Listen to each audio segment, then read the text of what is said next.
உங்கள் கனவை சொல்லுங்கள். அதுதான் எனக்கு ரொம்ப பிடிக்கும்.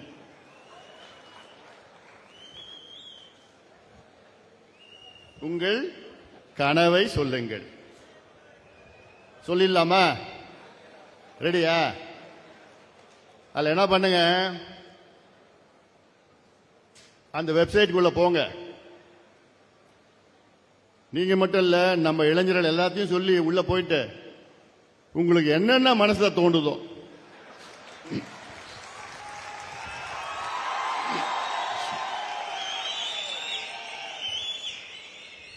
பதிவு பண்ணிடுங்க. கெட்ட வார்த்தையை தவிர.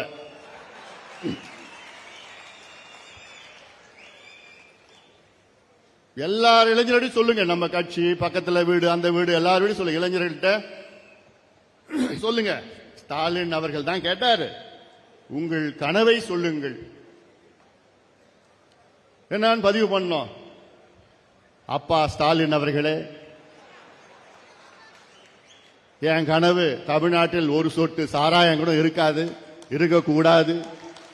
அத்துணை டாஸ்மாக் கடையை மூடுவீங்களா அப்பா ஸ்டாலின் அவர்களே?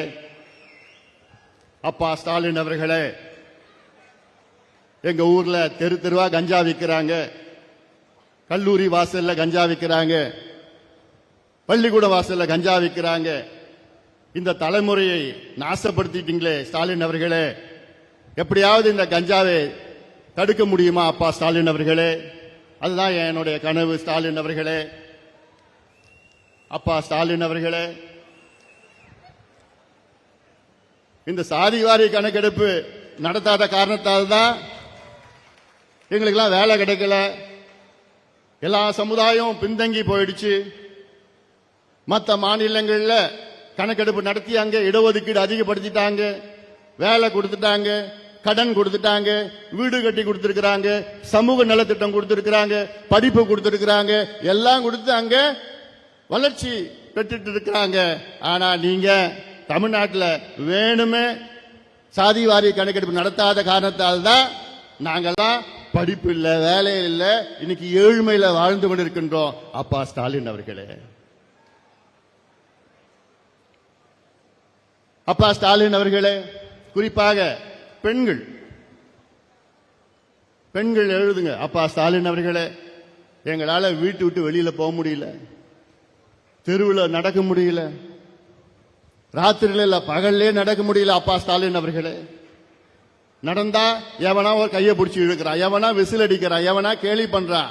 என்னன்னு பார்த்தா ஒரு பக்கம் குடிச்சிட்டு வந்து இன்னொரு பக்கம் கஞ்சா, போதை, அபின், காக்கேன், ஹெராவின் போதை பொருட்கள் போட்டு எங்களை மானபங்கம் செய்யறாங்க, பாலியல் வன்கொடுமை செய்யறாங்க.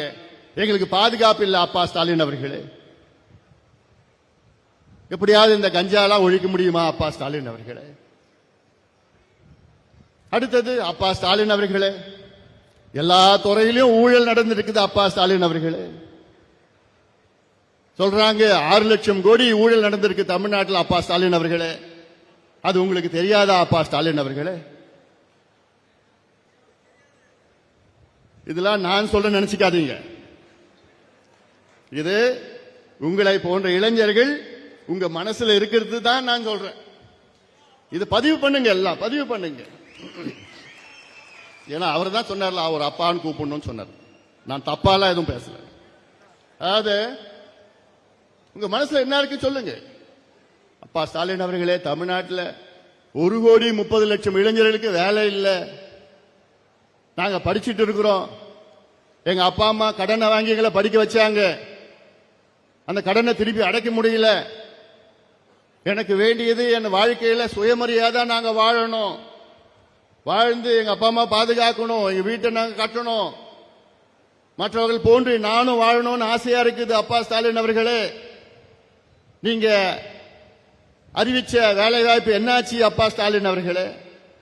நீங்க கொடுத்த வாக்குறுதி என்னாச்சு அப்பா ஸ்டாலின் அவர்களே? நீங்க கொடுத்தீங்க 50 லட்சம் பேருக்கு நாங்க வேலை கொடுப்போம் ஆட்சிக்கு வந்தவுடன். அப்பா ஸ்டாலின் அவர்களே, கொடுத்தீங்களா? இல்ல. தமிழ்நாட்டில் தனியார் தொழில் நிறுவனங்களில் 75 விழுக்காடு வேலை வாய்ப்பு உள்ளூர் இளைஞர்களுக்கு நாங்கள் கொடுக்கின்ற சட்டத்தை கொண்டு வருவோம் என்று சொன்னீங்களே அப்பா ஸ்டாலின் அவர்களே, ஏன் கொண்டு வரல? 5 ஆண்டுகள் கழித்து ஏன் கொண்டு வரல?